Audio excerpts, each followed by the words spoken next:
Hi, Krista. Thank you for coming into session today. How are you feeling? I'm doing alright.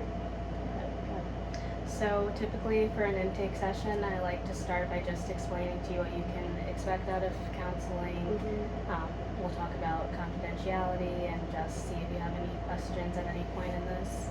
If I'm going too fast or too slow or you want me to clarify something, then you can just let me know. Does that sound okay? Okay. So during an intake session, I do like to take a few notes and just make sure that we're going over all of our bases and that I don't miss anything. Is that okay with you? Yep. Okay, awesome.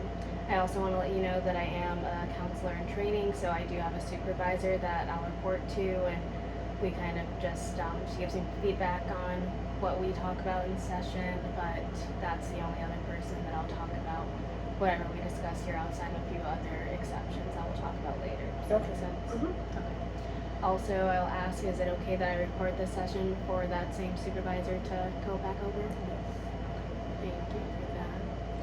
And let's see here, you already talked to the secretary about billing, insurance, Yeah, I things talked like to that? her yesterday. We talked about it.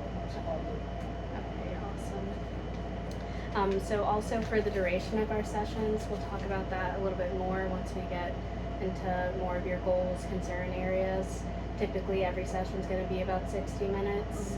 We like to start by seeing each other once a week, but if we feel like there's more of a demand for twice a week, then we can talk about that as well. Awesome. So what we are going to expect during these sessions. So when you come here, I want you to feel comfortable to share whatever issues or concerns are going on in your life. You know, this is the space that I want you to feel like you can recognize your feelings and we can talk about them, explore them if you're not really sure how you're feeling about certain situations. I'll also, our goal here is to have a working alliance so that you can kind of have some more self-discovery, and I'm just here to guide you and kind of probe some of those questions out of you sometimes. Yeah. Does that sound okay? Yeah. Okay, awesome. So the working alliance, like I said, for the best treatment plan, we talked about that supervision piece. So I will be discussing some of the things that we talked about here just to make sure that I'm giving you the best service possible and make sure that there's nothing that I'm missing or something that I should be doing differently. Makes sense. Also, I'll say this later, but if there's ever something that, I'm not doing or something that I'm doing that kind of makes you uncomfortable or you don't think is helpful, then you can always tell me, and I'm more than happy to alternate what we're doing or change courses to best do what we want out of this. Okay. Okay, so for confidentiality, like I said earlier, it's important that you feel comfortable here and know that everything that we say in session is going to stay in session and stay between us. I have told you about the supervisor who would be getting a little bit of details from our session. Other than that, there are a few other exceptions to that confidentiality. One of them being if you sign a document telling me that you want me to talk to a doctor or you want to release some information for a spouse, something like that, then that would be one of those exceptions to the confidentiality. The other exceptions would be if I'm required by law to share some information. So if I believe that you are a threat to yourself, you're a threat to somebody else, then I'm required to report that to the police if I think that that's at risk. Alongside that, if I believe, since I am a mandated reporter, if there's any concern for a threat to children or other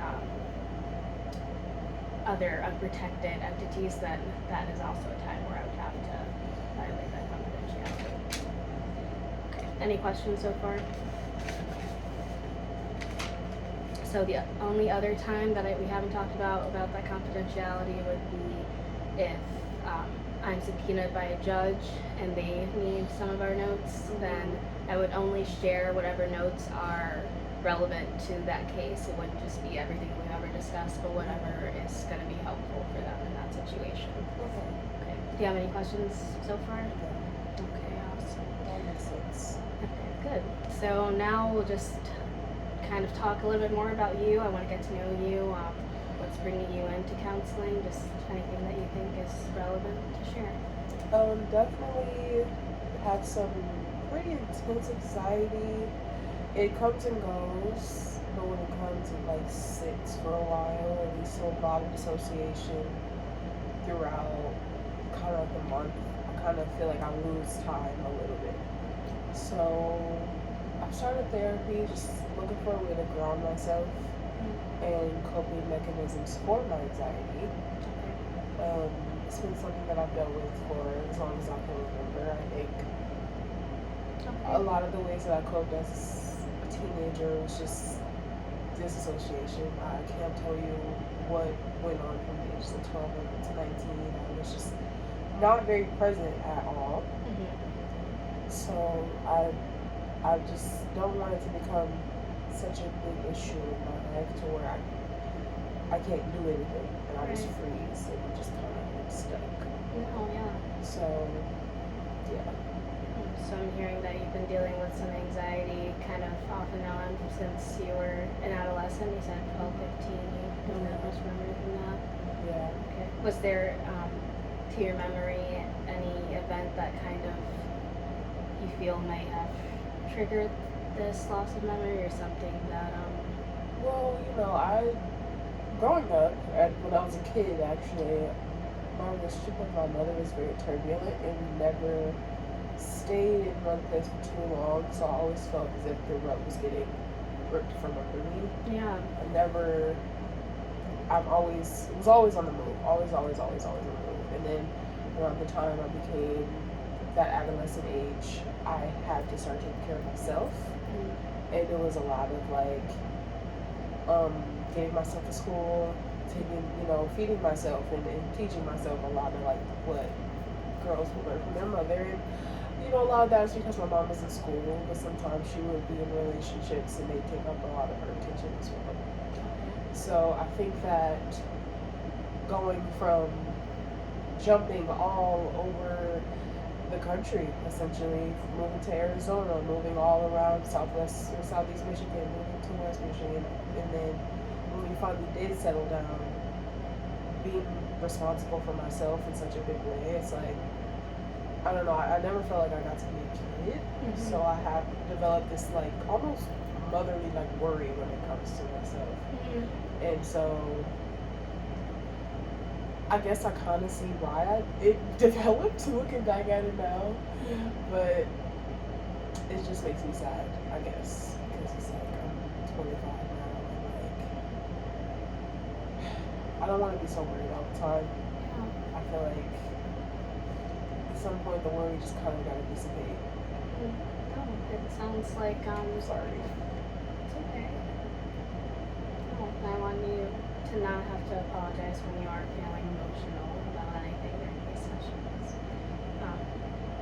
And it sounds like you had a lot of responsibility and a lot on your shoulders at a young age where you shouldn't have had to, act as that motherly figure, as you're saying.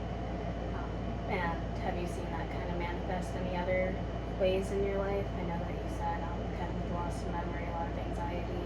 Yeah. Yeah. I mean, I think I have a tendency to need to control the outcome of a lot of situations as well. For the sake of feeling safe.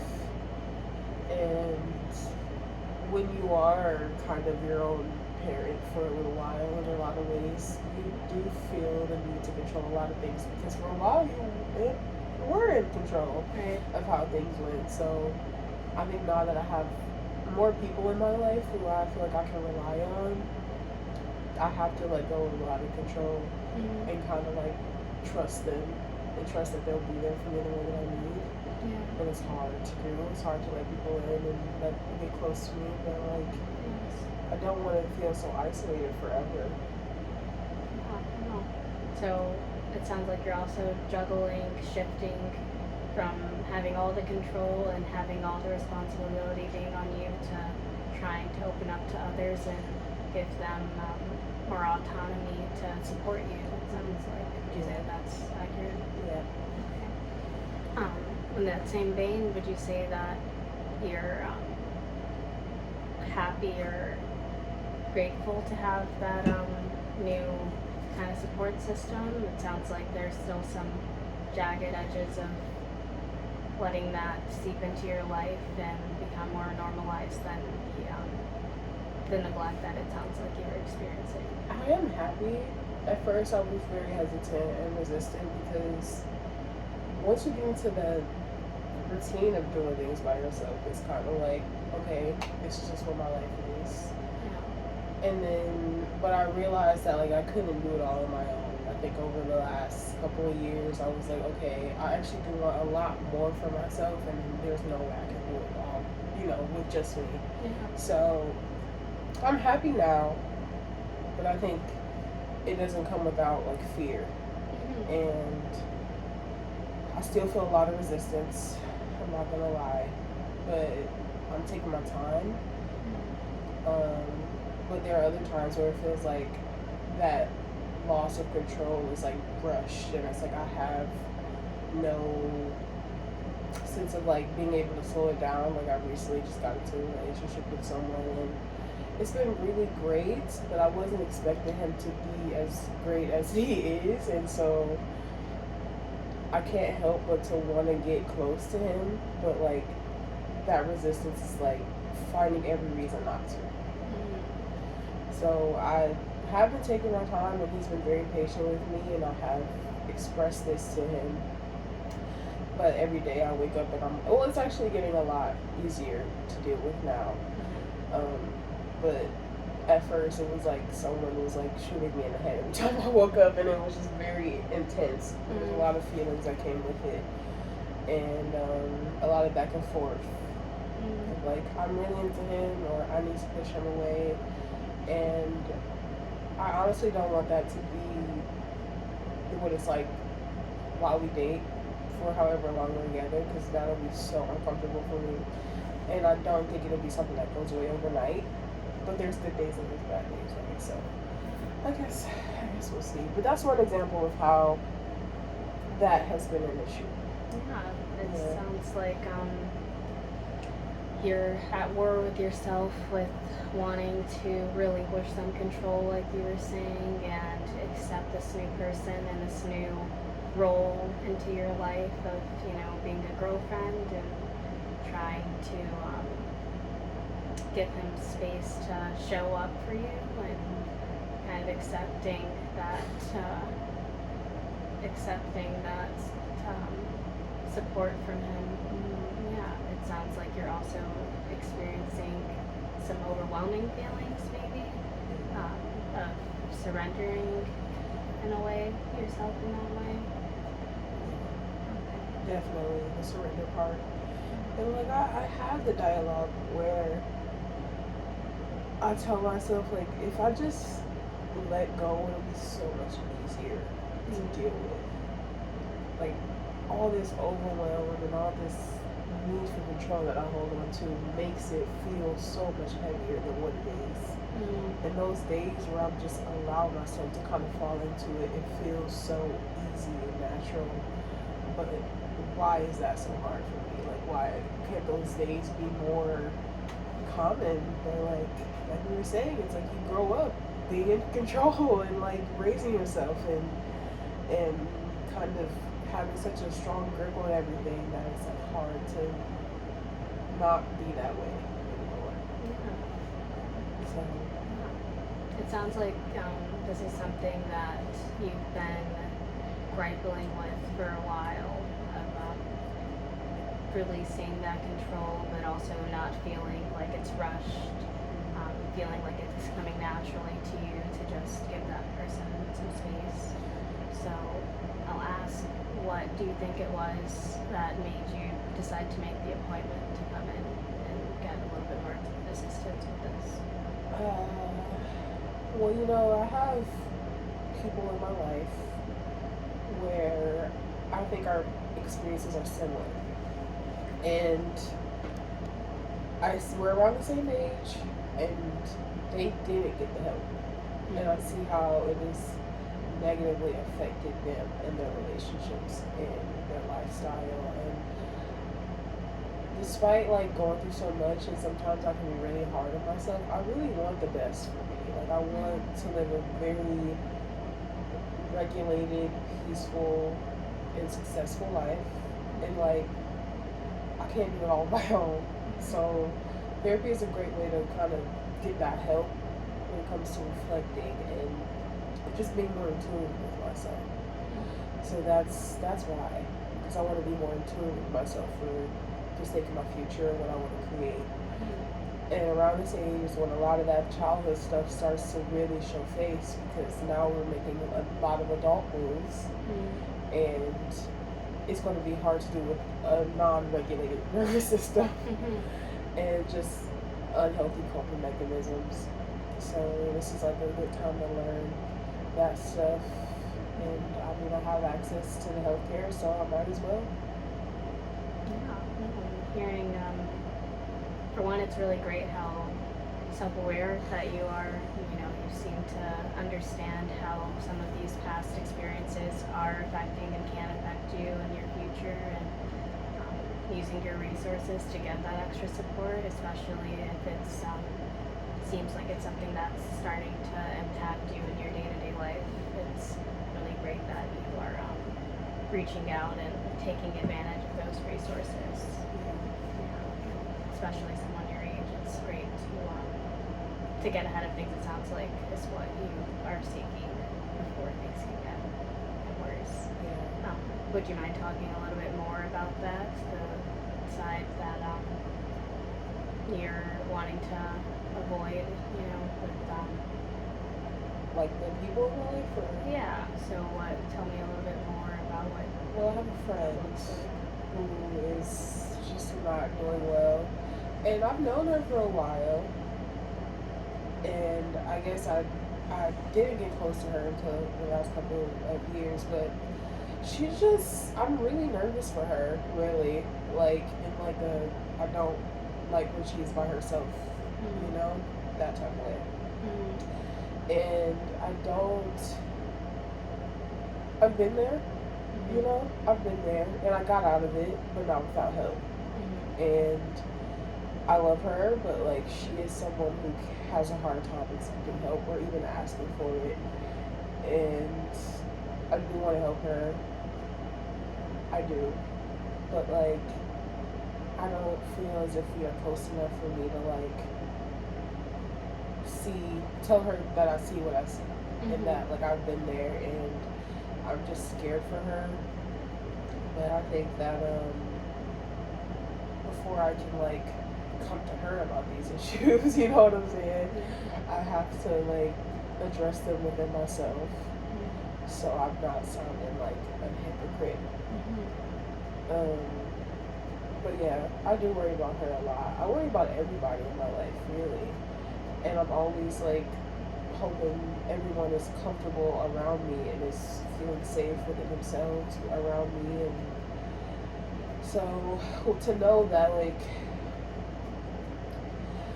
and also like she's a little bit older than me, and so like I said, I've gotten closer to her over the last couple of years, and so when she was my age, this is when I started to notice it become kind of toxic for her, some of her habits and the way she lives and the way she thinks, and I didn't say anything. And now it's getting really bad to where she's like having these paranoid kind of experiences, and has a hard time leaving the house and all this other stuff. And not to compare situations, but like I don't want it to get like that for myself, because I love being outside, and I love just feeling safe in my own space. And I know sometimes I don't, and I have a hard time relaxing, but I know getting the help is where it starts. But she is someone that I think about a lot, and that I worry about a lot. I know I can't fix people, but like how do you be there for someone who needs help and like won't accept it from you? and I guess she knows that she needs help too, but like she won't do anything. But that's not my responsibility. I have to respond to myself to that, but I don't know. So it sounds, you've ended this with saying that you know it's not your responsibility. It sounds like a driving force of you coming in is because you want to be a better pillar for your loved ones and those around you. You want to offer offer them support and offer them stability, it sounds like. Yeah. That sounds maybe like a recurrent theme of wanting stability for yourself, wanting stability that you can offer for those around you. Yeah. And it also sounds like this person is a bit of a mirror to you of maybe what you don't want for yourself and maybe a pathway of what can happen if you don't get kind of a better grasp on these things in your life that are Yeah. conflicting. Yes, exactly that. Exactly that. And I just want to be there for the people that I care about and myself. I think for a long time, I thought stability was like work security, financial security. And I worked a long ass time to get to that. I think right now I'm at a place where work isn't as heavy as it used to be. So now I do want to focus on my relationships. And that's not just like certain ones, but the ones that I have with myself as well. Because I've noticed that I put so much energy into my work, I've neglected just being more aware of what I need and the different parts of myself. Like one part of me may need to go outside and go for a walk, but another part of me may need like a very comforting meal in the moment. And so it's like, how do we balance that? Can we make both of these things happen right now, or do we, Yeah. And that has not been a priority because of work, but now it is. And so I think that's another reason why I wanted to start kind of taking these sessions, because I want to be aware of all parts of me and not just like have one take so much power over the other. Like I think I could be very logical and very stoic and very like, how do I put it, like smart assy, I guess, where it's like I don't necessarily know everything, but I like know like I'm very sure of myself. But then if I let that part of me take too much control, I'm neglecting the part of me that needs comforts and needs to move or needs to cry, right? So there's just, I need to like kind of find a balance with it. So I'm not neglecting parts of myself. And I think that's where you really find that stability, right? Like kind of knowing what you need, what you need, and being in tune with all these different parts of your personality. Yeah. So one of your main goals here is kind of understanding the nuances of who you are and the things that you need to feel the best in your body, while also showing up for the people that you love and balancing, if not hopefully taking away some of that anxiety that you spoke about feeling earlier. So kind of want to go back to that we talked about briefly. When you are feeling anxious and feeling overwhelmed, how does that manifest for you? What does that look like for you? I actually had a lot of that earlier this week, and it looks like, it looks like me genuinely not being able to move. Like, I cannot make any decision right now.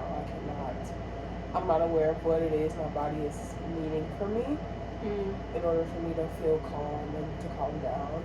It's like a full shutdown. And then the shutdown leads to dissociation. So now I'm losing the day.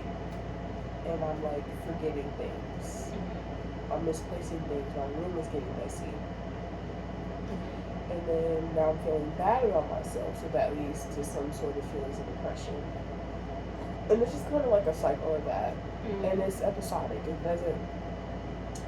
It'll last up to like a month. Okay. With all the work that I've kind of been trying to do, lately it's been like a week at a time. But it could last longer depending on the season. I think this is a pretty good season to like try and be as present as possible. But yeah, it's debilitating. What does it feel like? It feels like My anxiety feels like when someone presents you with like a task, but then they turn the lights off and they tell you to do it, Mm-hmm. and then they expect you to just complete it perfectly.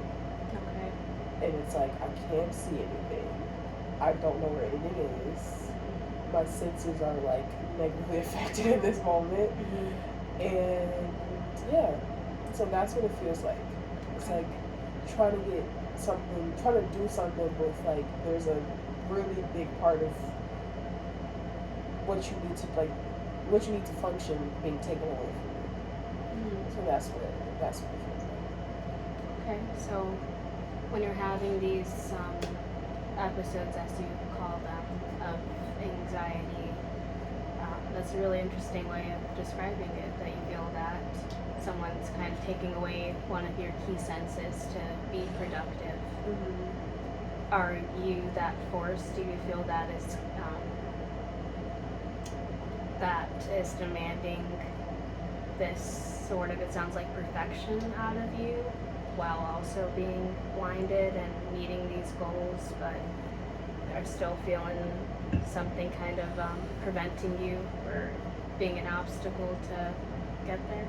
I think for whatever reason, it feels like when I do have this anxiety, the pressure to do it better comes like harder, right? The perfection actually kind of feels a little more pressing because there's also this need to kind of come off as okay too, come off as I'm doing well because of a lot of different reasons, but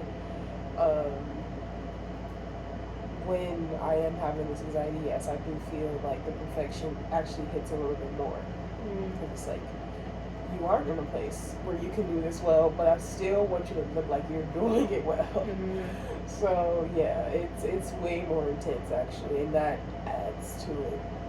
And that's what I think, that's where the freeze comes in at, because it's like, not only am I having a hard time kind of showing up right now, but then I'm putting all this extra pressure on myself to do it well, Right. and do it with like, flying colors. So that's when I start to freeze a little bit, and I start to kind of shut down, and start to feel bad at myself, and then the cycle kind of continues on and on until I kind of break out of it, whatever breaking out of it may look like. And there's no one thing that breaks me out of it really. It just could be, it can be a long ass nap. It could be throwing my phone in the fucking dresser for 2 days. It could be like, I don't know. It can be anything, really. There's no real cure so far. Okay. So maybe we're also working towards regulating kind of a pattern that we can see in your behaviors surrounding this anxiety, and getting a few more coping strategies for you to kind of help you break through that a little bit more. Do you feel like there's a giveaway to where you kind of can see it coming on, or any other stressors or indicators that you're about to go into one of these? I start to eat a lot more. Okay. I don't like stress eating. And stress eating, throwing out of the routines. Like I really do like my routines. I think they've helped bring a lot of that stability in my life. But as soon as I stop adhering to them, and I just seek the first thing that makes me feel comfortable and satisfied, like food, because it is such an easy thing to have access to at this point. Those are pretty strong indicators that I'm going down that road of like, all right, a bout of anxiety is about to kind of start up here. So. Okay, so breaking away from that pattern, that regime that you put yourself on, you feel like that gives you a sense of kind of security and helps you stay afloat, keeps that anxiety at bay. And one of the indicators that is about to come on is you feel like you eat more impulsively, step outside of those patterns that you've set for yourself.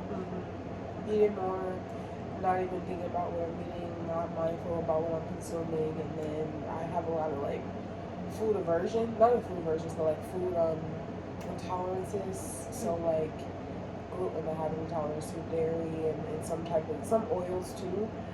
I will like completely disregard them, and so my body will start to feel really bad too. And now that my body feels bad, I don't have the energy to kind of complete those routines either. So it just spirals. It's like a catalyst. Yeah. Okay. Yeah. Okay. So do you think maybe being aware of these things helps you at all, or do you feel like you are in need of something that can get you back on track faster so that you can kind of combat that sequence of events from continuing?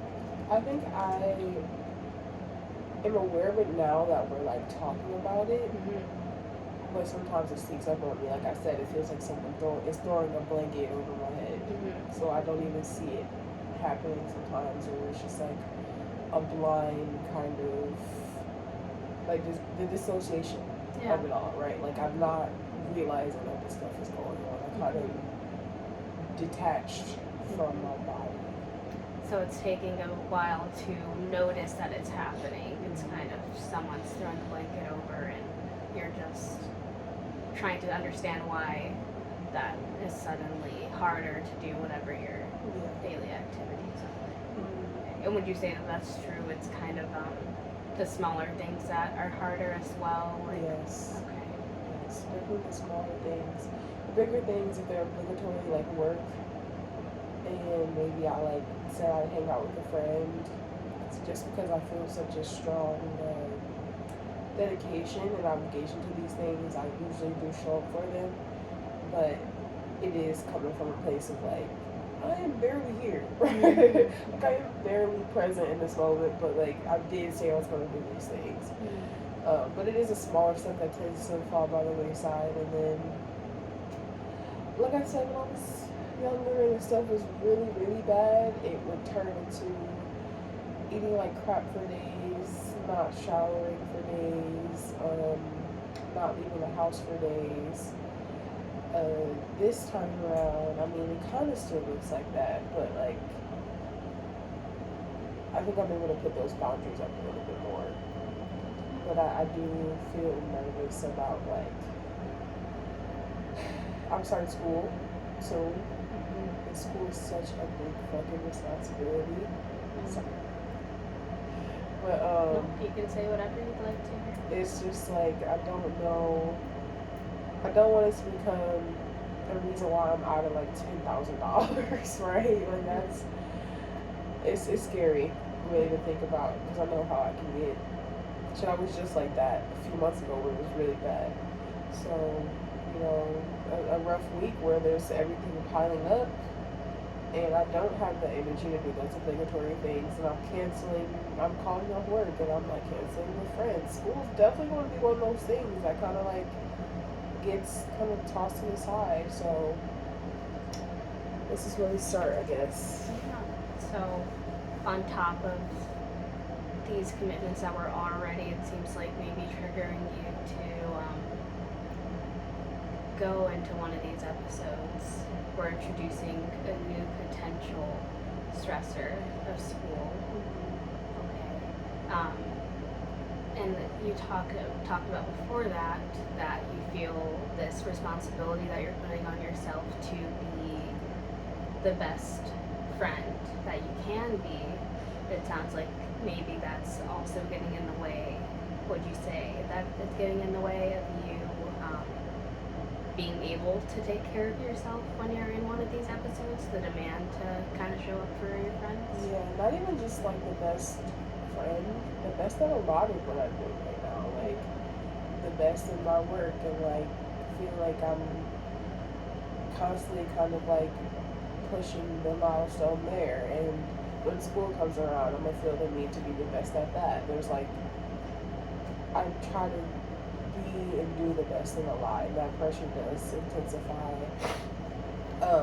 when I'm having those kind of anxious moments, and it's not helpful. It's not helpful. It does feel like more of a blockage than something that motivates me. At first, I thought it was something that motivated me because it's like, who wouldn't want to be the best at what they do? But after a while, it did start to feel like the exact opposite of that. Like, what's slowing me down. So, yeah, I do feel that way. So, the expectation you have of yourself to always show up perfectly is something that, a word that you've used before, in a perfectionist kind of way, is now you see starting to become a barrier of wanting to do these things at all, it sounds like. Not fun. No. So it sounds like there's something that in the counseling world we call positive regard, having unconditional positive regard. And it sounds like maybe working to implement that, and what that means and for yourself is accepting yourself, appreciating yourself, regardless of if you met that milestone or met that expectation or not, right? So maybe in our time here we're also working towards you feeling that you are still showing yourself love and showing yourself grace, even if you don't end up spending that time with that friend, or if you have to leave work a little bit early to take care of yourself. Does that sound like something that would be beneficial to you? Yes. Yes, because I'm even having a moment right now where I have an obligation, and it feels like something that'd be really good for me, but I forgot to call off work for it, and I really am like leaning towards calling off work for it, but there's a lot of guilt attached to that, and I can't be in these two places at once. So yeah, like I guess that'd be a good time to kind of use that tool as something where it's like, okay, I am calling off work for this, and I should have planned better, but I'm glad that I'm doing something for me, right? So I guess that's a good start, because that's been on my mind too. Absolutely. And it sounds like, in general, along with balancing these expectations of yourself, maybe also balancing what you're prioritizing. I know that you talked about going to school. Are you feeling any other emotions outside of stress in relation to school? Ooh, yeah, fear, excitement. I'm very excited to go back to school, and I'm excited to like meet people and find my little school friends and people that'll help keep me there and accountable and make it fun. But I am scared of what's come. I think that my major is not as promising when it comes to like financial security in the not even the long run. I think in the long run, if I really stick to it, it'll be financially kind of more promising, but in the short run, I should say. Like fresh out of college, I'm probably gonna have to go to school again. And I'm gonna have a job on the side while I'm doing this. So I'm fearful of the workload I know I'm going to have, right, and the effects that'll have on me. And I've kind of already griped with the fact that if I want this, it's just something that I'm going to have to like sit with and be like, sometimes you just gotta work harder at different points in your life, right? Like if you really want this, you have to sit your ass down, do the work, be a little uncomfortable. But like I'm fearful of that. I'm fearful of that because it's been a long time since I've had to work super, super hard. Well, not that long. I've gotten comfortable, right? So now I'm like jumping into this thing where discomfort is inevitable, and I'm gonna be sometimes struggling with money and struggling with my mental health, and both of those things at the same time. And then to have all these other relationships, and when those issues come up, and inevitable conflict in those, how I'm gonna like juggle everything. So it's a lot of fear, stress, but like fear. It's like the biggest one. fear and excitement kind of mixed together. And I am sure not the first one to tell you that experiencing fear in the face of a drastic change like this is very normal. And it sounds like you've already expressed that you hold yourself to a very high standard, and wanting to continue to meet all of these expectations is giving you a lot of fear and maybe apprehension of the work that's to come to focus on. And I think it'll be beneficial to, during our time together, work towards kind of expanding on that a little bit. So we're fearful of the future, as many people are. That's very normal. Fearful of maybe the unknown of what going to school is going to look like and how that's going to impact your other relationships, like you said, and impact your work.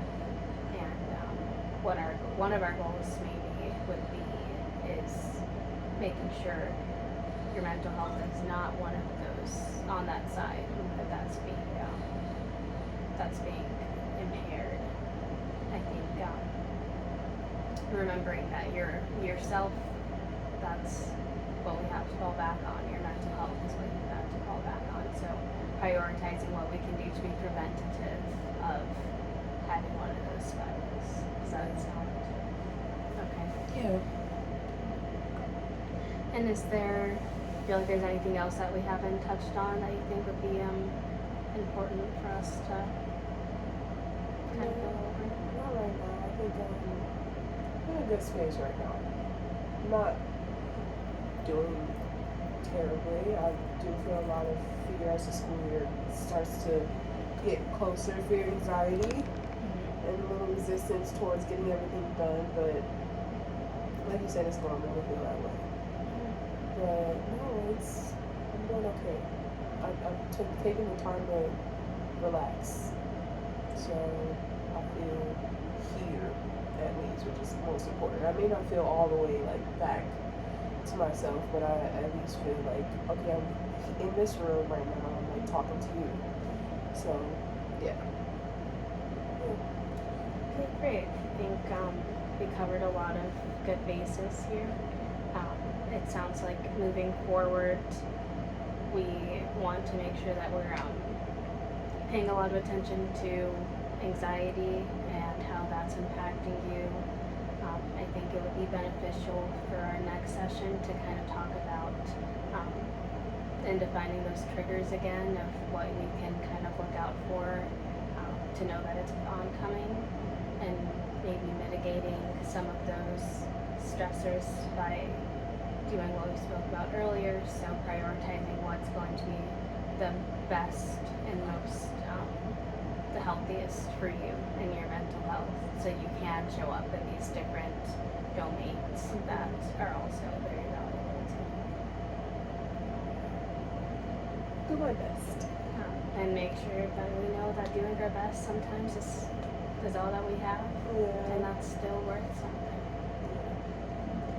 We shall try. We shall try. Great. So for next week, I know that you said that your work is kind of hectic sometimes. Was there a specific day that works best for you for next week? Shit, I don't know. Hold on.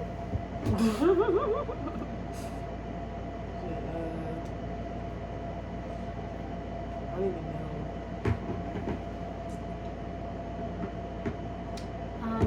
It can be whenever works for you. Okay. Yeah. So next week, I know that this is I'll work like all a this. Friday. Yeah. So do we want to say same time Friday? Works Yeah, okay? that works. So, and maybe a little bit of homework for you the next time that you come in. Maybe we can talk a little bit about some of the things that are filling your cup.